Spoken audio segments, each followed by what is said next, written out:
Hello everyone. We, the students of the Civil and Infrastructure Engineering of first year from Adani University. Here we will be talking about a fascinating aspect of human communication that often goes unnoticed, which is proxemics. Proxemics, a term coined by anthropologist Edward T. Hall in 1963, refers to the study of how people use space to communicate both consciously and unconsciously. Imagine this: you are standing in a crowded elevator, uncomfortably close to strangers, and you can feel the tension in the air. Now, contrast that with a leisurely conversation with a close friend in a spacious park, where the distance between you feels just right. This scenario illustrates how proxemics plays a pivotal role in our daily interaction. Okay, so proxemics encompasses four main zones: intimate, personal, social, and public. The intimate zone, ranging from touching to about 0 to 2 feet apart, is reserved for close relationships like family and romantic partners. Like, we can take an example here. There is a picture of four close friends which they clicked on some tool. As you can see, the distance between them is 0 to 2 feet. Okay, so now we will see personal zone. The personal zone in communication refers to the level of intimacy or closeness between individuals during interaction. It varies depending on the relationship and context, influencing the type of language, topics, and gesture that are appropriate. It's important to respect boundaries and be mindful of each other's comfort levels within the zone. The distance between people in personal zone is from 2 to 4 feet. As you can see, here is an example. There are three friends discussing about a topic and the distance between them is 2 to 4 feet. Okay, so now we will see social zone.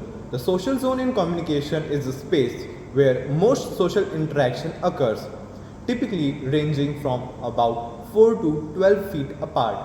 This distance allows for comfortable conversation while still maintaining a sense of personal space. In this zone, people engage in casual conversations, networking, and other social interaction where there is less intimacy compared to the personal zone, but still a level of familiarity.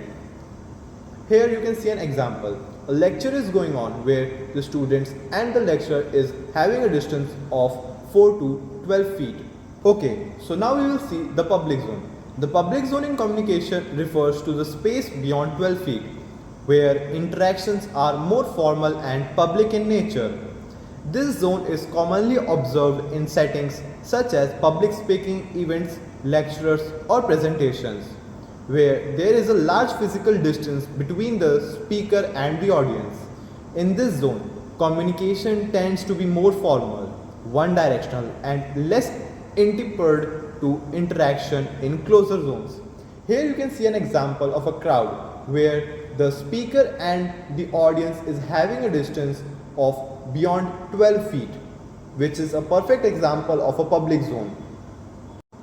As we know, each of these zones carry its own set of social norms and expectations. For instance, violating someone's intimate space without permission can be seen as invasive or even threatening. Conversely, maintaining too much distance in a close relationship might convey emotional detachment. Understanding and respecting these boundaries is crucial for effective communication and building rapport. Proxemics also reflects cultural differences. In some cultures, people stand closer together during conversation, while in others, a greater distance is preferred. These cultural nuances highlight the importance of sensitivity and adaptability in cross-cultural communication. Moreover, proxemics isn't just about physical distance. It also involves body orientation, posture, and gestures. Leaning in attentively during a conversation can signal interest, while turning away might suggest dismanagement. Even the arrangement of furniture in a room can influence social dynamics and communication patterns. Okay, so now we will see how proxemics vary from culture to culture with few examples. Here you can see 4 pictures in which the first picture represents North American people which consider more personal space. In the second picture you can see which is beside the first picture.